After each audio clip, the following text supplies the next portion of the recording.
എല്ലാവർക്കും നമസ്കാരം. അപ്പോൾ ഇന്ന് കുറച്ച് ദിവസമായി ചർച്ച ചെയ്യപ്പെട്ടുകൊണ്ടിരിക്കുന്ന ഒരു വിഷയത്തെക്കുറിച്ചാണ് എനിക്ക് ഒന്ന് രണ്ട് കാര്യങ്ങൾ സംസാരിക്കണമെന്ന് ഉള്ളത്. അപ്പോൾ കുറച്ച് തിരക്കും കാര്യങ്ങളൊക്കെ ആയതുകൊണ്ടാണ് ഇതിനെപ്പറ്റി വിശദമായിട്ടൊരു വീഡിയോ ചെയ്യണമെന്ന് തന്നെയായിരുന്നു എൻ്റെ ആഗ്രഹം. അതുകൊണ്ടാണ് ഇപ്പോൾ ഇങ്ങനെ ഒരു വീഡിയോ ചെയ്യുന്നത്. അപ്പോൾ നിങ്ങളെല്ലാവരും വാർത്തകളിൽ കണ്ടു കാണുമായിരിക്കും, നമ്മുടെ ഇന്ത്യൻ ഭരണഘടനയുടെ പ്രിയാമ്പിൾ എന്ന് പറയുന്ന അഥവാ ആമുഖത്തിൽ ഉൾപ്പെടുത്തിയിരിക്കുന്ന നമ്മുടെ സോഷ്യലിസവും സെക്കുലാരിസവും, അതായത് ഇന്ത്യയുടെ ഏറ്റവും നമ്മൾ ഉയർത്തിപ്പിടിക്കുന്ന അഭിമാന പുരസ്കാരം ഉയർത്തിപ്പിടിക്കുന്ന രണ്ട് വാചകങ്ങളാണ് നമ്മുടെ മതേതരത്വവും സോഷ്യലിസവും.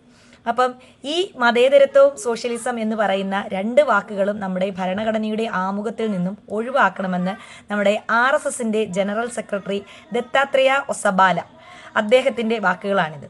അപ്പോൾ നമ്മൾ നോക്കുകയാണെങ്കിൽ RSS എന്ന് പറയുന്ന സംഘടനയിലെ ഏറ്റവും പ്രധാനി അല്ലെങ്കിൽ രണ്ടാമനെന്ന് വേണമെങ്കിൽ അദ്ദേഹത്തെ വിശേഷിപ്പിക്കാം.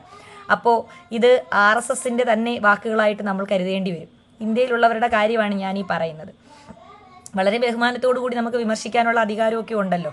അപ്പോൾ ഞാനൊരു പൊളിറ്റിക്കൽ സയൻസ് അധ്യാപിക കൂടി ആയതുകൊണ്ടാണ് ഈ ഒരു വിഷയത്തിൽ അഭിപ്രായം പറയണം എന്ന് എനിക്ക് തോന്നിയത്. അഭിപ്രായമല്ല, വ്യക്തമായ നിലപാടാണുള്ളത്. നമ്മൾ ഇന്ത്യയിൽ താമസിക്കുന്ന എല്ലാവരും, ഇന്ത്യ ഒരു മതരാഷ്ട്രമല്ലാത്തിടത്തോളം കാലം നമുക്ക് എല്ലാവർക്കും ഒരേ അവകാശം തന്നെയാണ് നമ്മുടെ രാജ്യത്തുള്ളത്. അപ്പോൾ നമ്മുടെ രാജ്യത്തിൻ്റെ അന്തസ്സത്ത് ഉയർത്തിപ്പിടിക്കുന്ന നമ്മുടെ ഭാരതത്തിൻ്റെ ഭരണഘടന, അതിൻ്റെ ആമുഖം വളരെ ശ്രേഷ്ഠമായൊരു ആശയമാണ് നമ്മുടെ പ്രിയാമ്പിൾ മുന്നോട്ട് വയ്ക്കുന്നത്. അപ്പോൾ അതിൻ്റെ തുടക്കം ഇങ്ങനെയാണ്: ഭാരതത്തിലെ ജനങ്ങളായ നാം ഭാരതത്തെ ഒരു പരമാധികാര സ്ഥിതിസമത്വ മതേതര റിപ്പബ്ലിക് ജനാധിപത്യമായി പ്രഖ്യാപിക്കുവാനും അതിലെ ജനങ്ങൾക്കെല്ലാം തന്നെ പിന്നെ സാമൂഹികവും സാമ്പത്തികമായ നീതിയെപ്പറ്റിയും ഫ്രീഡത്തെപ്പറ്റിയും സ്വാതന്ത്ര്യത്തെപ്പറ്റിയും സാഹോദര്യത്തെപ്പറ്റിയും ഒക്കെ വിശദമായി താഴെ പറയുന്നുണ്ട്. അപ്പോൾ ഞാൻ ഭാരതത്തിലെ ജനങ്ങളായ നാം എന്ന് പറഞ്ഞാണ് നമ്മുടെ ഭരണഘടനയുടെ ആമുഖം തുടങ്ങുന്നത്. അപ്പോൾ നമ്മുടെ മതേതരത്വവും സോഷ്യലിസവും നമ്മുടെ പ്രിയാമ്പിളിൽ കൂട്ടിച്ചേർത്തത് 1976 42 ഭേദഗതിയിലൂടെയാണ്. അപ്പോൾ ഇത് പഠിപ്പിച്ചു വരുമ്പോൾ നമ്മുടെ പൊളിറ്റിക്കൽ സയൻസ് പഠിപ്പിച്ചു കൊടുക്കുകയായിരിക്കും. പക്ഷേ ഇത് നമ്മൾ ഇന്ത്യയിൽ താമസിക്കുന്ന എല്ലാവരും അറിഞ്ഞിരിക്കേണ്ട ഒരു വസ്തുത കൂടിയാണ് കേട്ടോ. അതായത് അടിയന്തരാവസ്ഥ കാലത്തിന് ശേഷമുള്ള ഭേദഗതിയിലൂടെയാണ് ഈ രണ്ട് വാചകങ്ങളല്ല, അന്ന് ഒരുപാട് കാര്യങ്ങൾ അതിനകത്ത് ഉൾപ്പെടുത്തിയിട്ടുണ്ട്. പക്ഷേ ഈ രണ്ട് വാചകങ്ങൾ അതോടുകൂടിയാണ് അതിൽ കൂട്ടിച്ചേർക്കപ്പെട്ടത്. അപ്പോൾ രാഷ്ട്രത്തെയും മതത്തെയും വേർതിരിക്കുന്ന ഈ മതേതരത്തിന് രാജ്യത്ത് സ്ഥാനമില്ല എന്നും അതിനെ ഒഴിവാക്കണമെന്നും ഉള്ള RSS ജനറൽ സെക്രട്ടറി ദത്താത്രേയ ഒസബാലയുടെ വാക്കുകളെ കൂട്ടിപ്പിടിച്ചുകൊണ്ട് ഒരുപാട് പേര് രംഗത്ത് വന്നിരുന്നു. അതിനകത്ത് പ്രധാനപ്പെട്ട നമ്മുടെ ബഹുമാനപ്പെട്ട ഉപരാഷ്ട്രപതി ജഗദീപ് ധൻഖർ ഉൾപ്പെടെയുള്ളവർ അതിനെ അനുകൂലിച്ചുകൊണ്ട് വന്നിട്ടുണ്ട്. അപ്പോൾ ഈ പറയുന്ന RSS എന്ന് പറയുന്നൊരു സംഘടനയെ വളരെ ബഹുമാനപൂർവ്വം വിമർശിക്കുകയാണെന്ന് വേണം കരുതാൻ. ഞാനൊരു ഇസ്ലാം മത വിശ്വാസി ആയതുകൊണ്ട് മാത്രമല്ല, വർഷങ്ങളായി പൊളിറ്റിക്കൽ സയൻസ് പഠിച്ചതുകൊണ്ടും ഭരണഘടന പഠിച്ചതുകൊണ്ടും അതിപ്പോൾ പഠിപ്പിക്കുന്നത് കൊണ്ടും കൂടിയാണ് ഞാൻ ഇങ്ങനെ ഒരു അഭിപ്രായം പറയുന്നത്. അതായത് നമ്മുടെ 1925 രൂപപ്പെട്ട സംഘടനയാണ് RSS എന്നാണ് എൻ്റെ ഒരു അറിവ്. ആ ഒരു സമയത്ത് ദേശീയ പതാകയെ പോലും അംഗീകരിക്കാതെ കാവിക്കൊടി മതി രാജ്യത്തിൻ്റെ പതാകയായിട്ടെന്ന് പറഞ്ഞ് രംഗത്ത് വന്നിരുന്ന ഒരു സംഘടനയായിരുന്നു RSS എന്ന് പറയുന്നത്.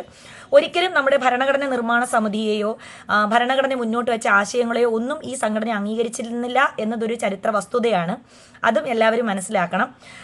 അതുപോലെ തന്നെ ഭരണഘടനയിലുള്ള കാര്യങ്ങളെല്ലാം തന്നെ പാശ്ചാത്യ ഇറക്കുമതിയാണെന്ന് പറഞ്ഞിട്ട് എല്ലാ ആശയങ്ങളെയും അപ്പാടെ എതിർക്കുകയും ചെയ്തിട്ടുണ്ടായിരുന്നു. ഒടുവിൽ അവർക്ക് പിടിവീണത് 1948 നമ്മുടെ ഗാന്ധിജിയെ കൊന്നതോടുകൂടിയാണ്. ഇപ്പോൾ നമ്മുടെ VD സവർക്കറുടെ അരിമ ശിഷ്യനായ നാഥുറാം വിനായക് ഗോഡ്സെയാണ് നമ്മുടെ ഗാന്ധിജിയെ വെടിവെച്ച് കൊല്ലുന്നത്. അതോടുകൂടി RSS എന്ന സംഘടനയെ 1948 ഫെബ്രുവരിയോടുകൂടി നമ്മുടെ കേന്ദ്ര സർക്കാർ നിരോധിക്കുകയും ചെയ്തു. അപ്പോൾ ആ ഒരു നിരോധത്തോടു കൂടിയാണ് അങ്ങനെ നിരോധിച്ചെങ്കിലും അതിനുശേഷം വർഷങ്ങളായിട്ട് നമ്മുടെ സർദാർ പട്ടേലിൻ്റെ, അതായത് അന്നത്തെ ആഭ്യന്തരമന്ത്രിയായിരുന്ന ശ്രീ സർദാർ വല്ലഭായ് പട്ടേലിനെ RSS സംഘടന സമീപിക്കുകയും ഒരുപാട് തവണ ചരിത്ര വസ്തുത അങ്ങനെയാണ് കേട്ടോ, ഒരുപാട് തവണ സമീപിക്കുകയും അതുപോലെ തന്നെ നമ്മുടെ രാജ്യത്തിൻ്റെ ഭരണഘടനയെയും ഭരണഘടന ഉയർത്തിപ്പിടിക്കുന്ന മൂല്യങ്ങളെയും ദേശീയ പതാകയും ഒക്കെ അംഗീകരിച്ചു കൊള്ളാമെന്ന് കേന്ദ്ര സർക്കാരിൻ്റെ എല്ലാ ഡിമാൻഡുകളും പാലിച്ചിട്ടാണ് ഈ സംഘടനയ്ക്ക് വീണ്ടും രാജ്യം അനുമതി നൽകുന്നത്. അതും ഒരു ചരിത്ര വസ്തുതയാണ്. അപ്പോൾ അങ്ങനെയാണ് എന്ത് പറയുന്നത്, ഈ ഒരു സംഘടന നമ്മുടെ ഭരണഘടനയെ അംഗീകരിച്ചത് പോലും.